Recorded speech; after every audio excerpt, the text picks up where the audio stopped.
Kalian pernah nggak sih ngekos atau ngontrak itu di suatu tempat yang sebetulnya tuh biasa-biasa aja gitu ya, orang juga bilang ya itu aman-aman aja, tapi ketika kalian pindah ke kosan atau kontrakan itu awalnya tuh beda dan gangguan tuh semakin intens gitu ketika kalian pindah.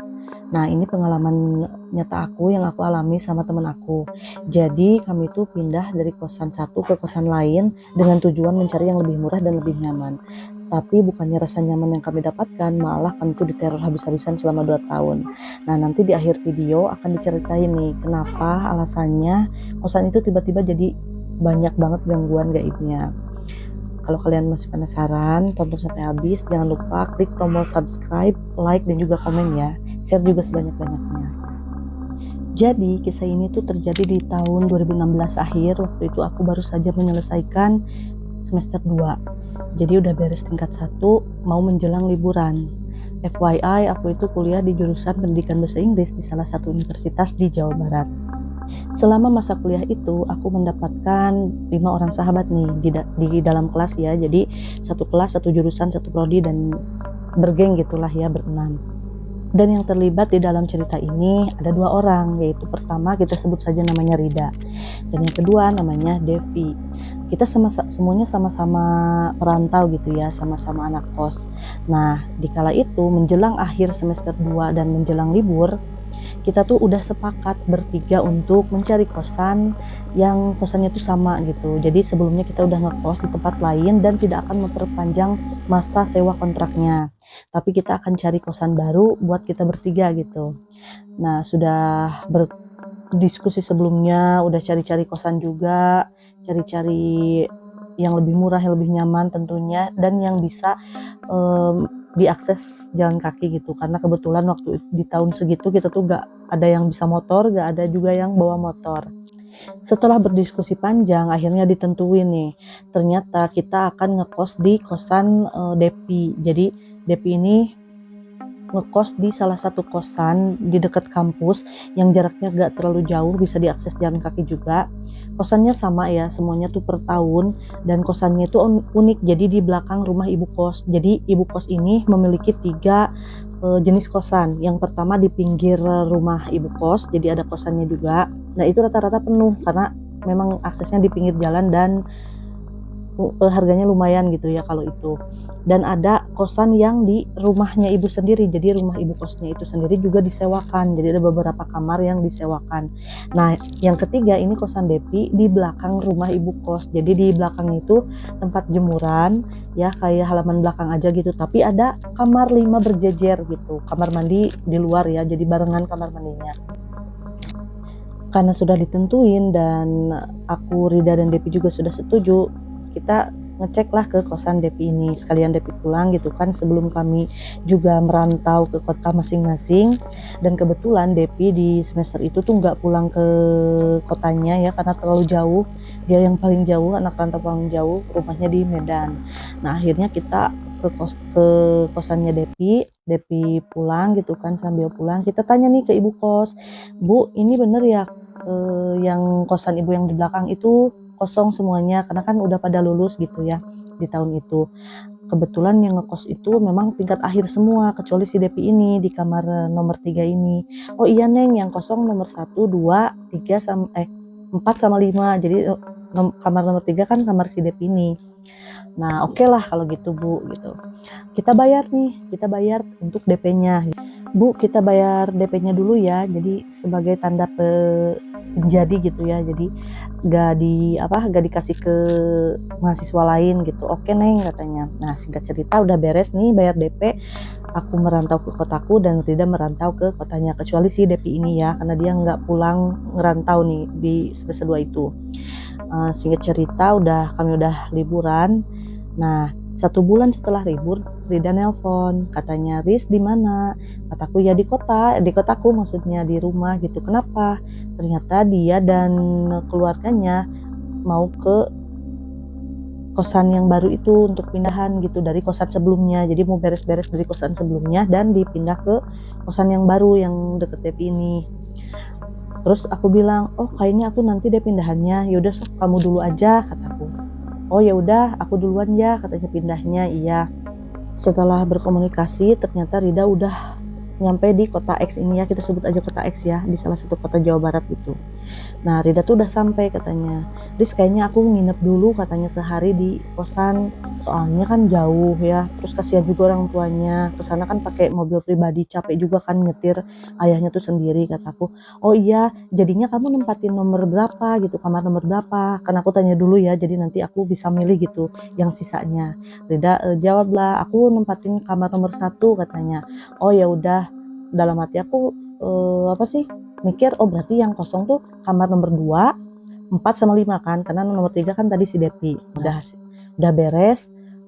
Besoknya Rida telepon, aku udah beres nih, sekarang tinggal balik gitu ke kota asalnya gitu. Oh iya, kalau aku nanti seminggu lagi, kataku, semingguan lagi lah pindah kosannya. Oke, katanya. Nah, tiba giliran aku untuk pindah kosan. Jadi aku sendiri sama ponakan aku yang masih kecil berangkatlah dari kotaku ke kosan itu untuk pindahan gitu kan, dari kosan sebelumnya ke kosan yang baru yang ada Devinya.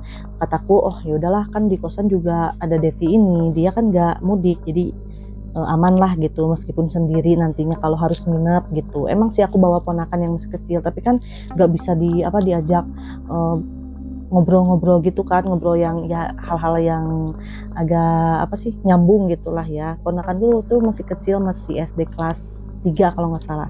Aku berangkatlah pakai kendaraan umum karena kebetulan kota X dengan kotaku itu nggak terlalu jauh.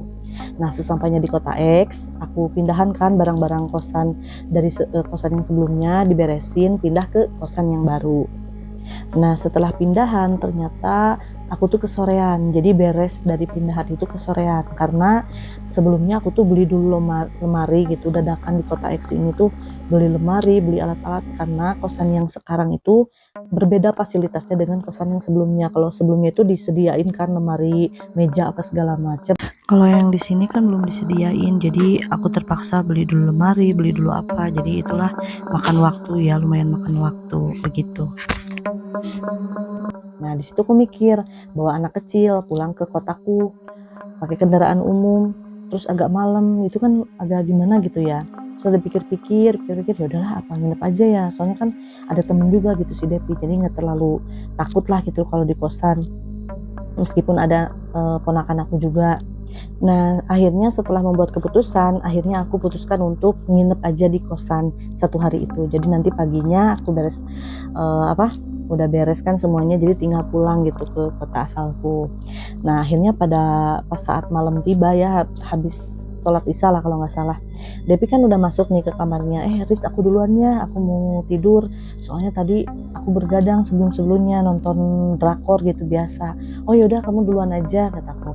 Aku masih di kamar itu sama ponakan aku, lagi lihat-lihat barang gitu ya, yang mana nih yang harus diberesin lagi gitu kan. Sambil lihat-liatin barang, buku yang kayak gitu. Terus aku tuh ngerasain kok ini hawanya kok beda ya. Maksudnya kan aku sering ya main ke kosan itu, sering banget gitu, malahan kan kerja kelompok juga sering gitu di kosan Depi. Tapi kok kalau malam menjelang tuh beda gitu di hawanya di kosan itu. Karena perasaan aku gak enak ya, dan terusan aku tuh kayak ngerasa kok kayak gini ya, vibes-nya tuh beda gitu kalau malam. Kalau siang tuh nyaman gitu, dipakai belajar, dipakai kerja kelompok, apa segala macam, nonton bareng, malahan sering kan ke kosan Depi dulu. Kalau ini kok malam kok beda ya vibes-nya gitu, apa cuman perasaan aku aja. Nah, aku lihatlah ponakan aku yang SD ini kayak sama gitu, kayak oh teteh pulang yuk gitu, teteh pulang yuk. Aduh gimana ya, karena aku takut dia tuh semakin takut, akhirnya aku pergilah ajak dia ke warung kebetulan ada di depan gapura gitu. Jadi udah, kita jalan aja ke depan, kita jajan, kataku. Dia mau tuh, ya udah yuk. Habis sisa itu kita berangkatlah jajan ke warung yang ada di depan gapura. Nah, singkat cerita, kami udah jajan, balik lagi kan ke kosan. Jadi di depan rumah ibu kosannya, kita masukkan lewat pinggir, langsung kita ke halaman belakang itu kosan kita gitu kan. Nah, itu vibesnya tuh udah beda. Lampunya cuma ada satu, yaitu lampu di jajaran kosan itu di nomor 3 alias di kamar Depi. Jadi lampunya tuh di luar gitu, tapi saklarnya ada di kamar Depi. Dan kebetulan dia tuh mungkin lupa ya untuk nyalain lampu waktu saat itu, yaitu lampu luar ya. Aku ketok lah kamarnya, Dep, saklarnya belum dinyalain, kataku. Kebetulan aku jadinya sewa kamarnya tuh di nomor 4 karena nomor 2 ternyata udah terisi sama mahasiswa baru. Jadi deket kan, satu Rida, 2 yang mahasiswa baru, 3 ini Depi, yang 4 itu aku gitu. Untung belum tidur gitu ya, kalau udah tidur wah itu gelap-gelapan gitu ya kan. Udah dinyalain, nah ponakan aku tuh minta gitu pengen ke WC diantar, kebetulan WC-nya di pinggir kamar nomor 5, jadi aku tuh nggak terlalu jauh kalau ke kamar mandi gitu ya. Nah aku antar lah, yaudah yuk kita ke kamar mandi dulu, kataku sambil bersih-bersih ya. Iya katanya. Nah singkat cerita udah beres aku nganter ponakan aku dari WC, kita beranjaklah ke kamar untuk tidur. Itu tuh hawanya aku masih kerasa nggak enak gitu, tapi aku langsung tepis ya, mungkin itu biasalah ya, tempat baru kan suka gitu ya, kayak ada alarm aja alami gitu dari kitanya itu, kayak duh kayak apa sih, takut gitu, masih takut mungkin. Nah aku masuklah ke kamar, kunci pintu, terus aku suruh ponakan aku tuh tidur aja kita berdua di kasur, kataku. Iya teh, katanya. Alhamdulillahnya dia tuh cepet banget tidurnya, nggak perlu dipok-pok atau gimana gitu ya, karena udah gede juga sih waktu itu, udah kelas 3 SD kalau nggak salah ya, apa kelas 4 gitu. Nah aku masih belum bisa tidur ya, masih melek sambil ya mainin handphone gitu. Nah sekitar setengah 11 tuh kayak ada yang ngetok gitu, kamar aku tuh diketok, tapi cara ngetoknya tuh bukan ngetok kayak ketok yang kayak gini, kayak pakai tangan gini, enggak, tapi aku tuh dengernya si pintu kamar aku tuh diketok pakai kuku, jadi gitu, tipis gitu, suara ketukannya tuh tipis. Nah aku kaget dong, siapa yang ngetok? Ini kan di kamar belakang kan cuman aku sama Depi gitu. Aku gak berani keluar ya, jujur aku gak berani keluar karena itu malam gelap banget, apalagi di daerah jemurannya gitu ya, depan kamar ada pohon juga menjulang tinggi, itu pohon kalau nggak salah jeruk nipis atau jeruk lemon gitu. Nah aku lihat dari jendela gitu kan, tapi nggak ada siapa-siapa, tapi itu jelas gitu dia tuh ngetok gitu. Tapi yaudahlah, itu mungkin perasaan aku aja karena kecapean. Akhirnya aku tidur bareng sama ponakan aku. Singkat cerita, karena gangguannya cuman gitu ya, maksud aku itu tuh kayaknya salah paham aja gitu ya, akunya yang terlalu capek, jadi kayak perasaan ada yang ngetok padahal nggak ada gitu. Akhirnya aku nggak cerita sama sekali gitu, waktu itu tuh ke Depi sama sekali nggak cerita apapun. Aku berniat untuk pulang kan pagi itu, aku pamitan sama Depi, aku pulang ya gitu, kasihan nih ponakan aku udah minta pulang gitu. Oh iya hati-hati, katanya. Nah itu beres ya pas pindahan. Nah, pas masuk kuliah ini aku sama Rida kumpul di kota X ini, sinilah baru terjadi benar-benar semua kejadian yang aneh di kosan itu. Gangguan pertama yang aku alami ini benar-benar kayak gak bisa lupa sama sekali. Kenapa gak bisa lupa? Karena benar-benar teringat gitu di memori. Ini kan kosan yang di belakang rumah ibu kos tuh, di belakangnya lagi kosannya itu udah gak ada jalan sama sekali, jadi gak ada nggak ada akses rumah warga gitu. Itu tuh sawahnya itu udah kayak sawah aja, pelataran sawah gitu. Nah jadi itu yang ngebikin hawa di kosan aku tuh anginnya gede gitu, mungkin dari sawah gitu kan. Nah singkat cerita, di suatu malam nih, ketika malam waktu itu temen satu jurusan nginep, tapi bukan gengku ya, bukan yang geng berlima itu, ikut nginep gitu di kamar aku. Kataku, ayo aja yuk nginep, kita tidur sekasur aja gitu, jangan ngampar di bawah gitu kan, kasiannya. Ya udah iya, katanya. Terus dia pesan juga, nanti kalau aku ke WC minta diantar ya, katanya gitu. Iya oke, kataku. Karena udah kesepakatan dari awal nih, aku sama teman aku, siapapun yang mau ke WC malam-malam kita bangunin gitu, anter gitu. Ya oke, jadi aku nggak terlalu takut juga kan kalau mau ke WC gitu, tinggal bangunin aja dia. Nah singkat cerita, waktu itu karena aku lagi, biasalah ya anak muda, lagi berantem nih sama pacar aku waktu itu ya, jadi pacar mantan gitu. Lagi berantem, tiba-tiba malam-malam dia nelpon gitu, aku angkat, dia tuh marah-marah gitu. Karena marah-marah aku juga kepancing kan emosinya, biasalah ya anak muda gitu. Lagi marah-marah, dia marah-marah, aku marah-marah, terus aku teriak nih sambil nelpon gitu kan, sambil tiduran. Temen aku udah tidur gitu ya, udah ngorok gitu biasa. Pas aku teriak itu dalam bahasa Sunda ya, kataku embung gitu. Embung itu kan artinya enggak gitu, gak mau gitu kan, embung gitu. Aku nadanya agak kenceng, agak tinggi. Nah tiba-tiba ada wanita lewat depan kaca, itu ketawa. Ada wanita gitu, bener-bener wanita gitu. Aku lihat siluetnya di jendela. Dia tuh jalan, tapi jalannya tuh kayak ngelayang gitu. Rambutnya tuh kelihatan rambutnya aja ngembang gitu. Terus dia ketawa gitu, ngetawain aku kayak, tapi kok ketawanya tuh aneh gitu kayak jadi datar gitu. Nah gitu, wah itu langsung aku apa sih, dingin gitu tiba-tiba ya, apa sih, badanku tuh dingin gitu karena kaget. Aku langsung matiin itu apa, si mantan aku tuh langsung dimatiin handphonenya. Terus aku apa sih, langsung balik ke teman aku gitu biar lihat manusia gitulah, seenggaknya ada temen gitu. Oh iya dia udah tidur gitu. Aku masukin HP aku ke dalam bantal gitu, aku coba gitu kan buat tidur. Ternyata temen aku bangun, dia tuh bangun katanya, aku mau ke WC gitu dia bilangnya. Aduh kataku, aku tuh bukan kesel karena dia mau pipis ya, tapi kan kesepakatannya itu loh, kita tuh udah sepakat kalau ada yang ke WC kita saling anter ya gitu, udah sepakat gitu. Dia bilang ke WC, jadi kan kesel. Habisnya keselnya tuh kita tuh udah lihat itu siluet wanita itu yang berjalan sambil ngetawain tadi. Aku masih deg-degan gitu ya, belum beres gitu ya, apa sih, ruasnya tuh belum habis gitu. Dia malah bilang mau ke WC. Kesel kan di situ. Aku bilang aduh Mir. Terus dia bilang juga, apa sih teman aku ini, udah nggak apa-apa, gak usah diantar katanya.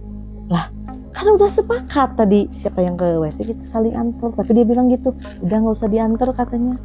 Oh ya udah kata kak, iya aku seneng lah, soalnya kan tadi aku udah lihat yang begitu. Nah dia ke WC sendiri, buka pintu terus dia pergi ke WC kan. Terus aku lihat dulu pintunya ditutup gak, takutnya nanti si wanita itu masuk gitu kan. Aku takut. Pas udah mastiin teman aku tuh udah berangkat ke WC, udah pergi WC, dia udah tutup juga, jadi aku agak aman nih. Aku tetap gak mau ngadap ke pintu gitu, tetap aja ke tembok gitu karena masih takut. Nah pas lagi takut gitu, ternyata temen aku tuh lari. Dia tuh lari, udah lari, dia tuh buka pintu terus dia banting pintunya. Aku kan kaget ya, udah mah kaget tadi lihat, terus dia banting pintu. Aduh kataku, jangan jangan kenceng-kenceng atuh. Aku agak marah gitu ya, kepancing. Terus dia kuncinya tuh kayak rusuh gitu. Terus dia naik ke kasur, terus dia tidur gitu. Aku kan ngadep dia ya, ngadep ke tembok, gak berani kan ngadep ke pintu. Dia gak ngomong apa-apa, dia langsung ngadep ke tembok, tarik selimut. Karena aku juga masih takut, udahlah aku juga selimutan gitu, karena aku juga kan masih deg-degan gitu. Besoknya kan harus kuliah ya, jadi udahlah paksa tidur aja. Nah kebesokannya belum ngobrol apa-apa nih, kita bangun biasa sholat subuh gitu ya, udah beres sekitar jam 6 lah. Kita kan suka kumpul sarapannya di kamar Rida. Ada Depi juga di situ, udah ya kita makan-makan gitu biasa. Nah aku nanya lah, Mir, iya temen aku yang nginep tuh Mira ya, kita sebut aja Mir gitu kan, kamu kemarin pas malam kenapa nggak mau diantar? Ih aku mau cerita katanya. Ya anjir, apa-apa gitu kan, apa aku juga mau cerita. Udah sok kamu dulu. Terus kata dia, udah sok kamu aja dulu katanya. Aku ceritain kan dari A sampai beres itu. Pas aku teleponan marah-marah, ada yang ngetawain gini-gini, ternyata tuh nyambung ceritanya sama yang dialami si Mira. Nah kalau POV-nya si Mira itu, dia tuh denger ada yang pergi ke WC katanya. Jadi ada yang beraktivitas di WC kata dia. Katanya ada yang beraktivitas gitulah di WC, ada yang pipis atau apa gitu ke WC. Nah dia jadi berani gitu pergi ke WC sendiri. Makanya itu dia bilang, udah gak usah diantar katanya itu. Nah pas dia lagi jalan ke WC, ada tuh masih ada suara aktivitasnya di WC. Dia pas jalan, pas belok dia mau ke WC-nya itu, tiba-tiba udah gak ada suaranya. Tapi dilihat tuh udah basah, merinding kan. Dia udah kayak kaget loh, tadi kan ada suara itu aktivitas kayak ada orang, kok sekarang jadi nggak ada kata dia. Nah disitulah dia udah wah cepet-cepet gitu pipisnya, langsung dia kan gitu udah beres-beres langsung pergi. Ya itu yang banting pintu itu. Nah sama aku di inilah supaya dia nggak kapok gitu kan, nginep di situ di kamar aku atau di kosan itu, sama aku dibecandain gitu, awas nanti kamu tadi nggak cebok gitu kemarin. Ya cebok lah katanya, walaupun ceboknya ya nggak bener katanya, tapi ya cebok dulu lah disiram katanya. Nah kita semua ketawa ya sambil merinding juga, itu ketawa-ketawanya sambil waspada juga gitu. Kalau malam itu kayaknya harus saling nganter gitu ya kalau ke WC. Nah itu kejadian pertama. Kejadian kedua nih nggak kalah heboh banget. Jadi kosan aku tuh udah penuh ya, alhamdulillah, dari kamar 1 sampai 5 tuh udah penuh.